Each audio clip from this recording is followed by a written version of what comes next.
the first ever agri input company to come up with a podcast. What are the reasons for this transformation, sir?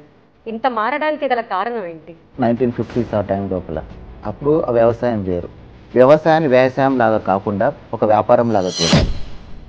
నిజంగా రైతు ఇప్పుడు ఆ పొజిషన్లో ఉన్నారంటారు? తక్కువ అంచనా వేస్తున్నట్టు అర్థం. సో మీరు యంగ్ జనరేషన్కి ఏం గైడ్ చేస్తారు? మిగతా ఇండస్ట్రీలకు ఏ ఆపర్చునిటీస్ ఉన్నాయో ఆ ఆపర్చునిటీస్ అన్నీ కూడా అగ్రి వాళ్ళకు కూడా ఇప్పుడు ఉన్నాయి. అసలు గ్రో వైట్ ప్యాకేజింగ్ ఇది ఏంటి? ప్రతిసారి ఒక ప్యాకేజ్ కూడా important. Coromandel is the pioneer. Reaching customer is next important అన్నమాట. మనమే పయోనియర్. సక్సెస్ కాలేదు. ఇది మనది, we own it. Time transaction కాదు.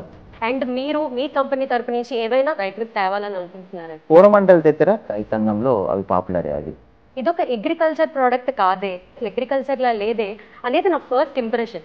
ఎందుకు ఎఫ్ఎంసీజీ వాళ్ళకే అట్రాక్టివ్ ప్యాకింగ్ ఉండాలా? ఏంది మన ఫార్మర్స్కి మనం అట్రాక్టివ్ ప్యాకింగ్స్ ఇవ్వలేమా? ఎంతవరకు కెరీర్ అట్రాక్టివ్నెస్ అగ్రికల్చర్ కూడా ఉందని మీరు అనుకుంటున్నారు సార్? పోస్ట్ ప్రొడక్షన్ లాసెస్ ఉన్నాయి. అగ్రికల్చర్ సెక్టార్ కూడా అలానే ఆ ఫేస్లోనే డెవలప్ అయ్యింది అని మీరు అనుకుంటున్నారా? 1,00,000 ఫ్యాక్టరీలు పెట్టగలరా?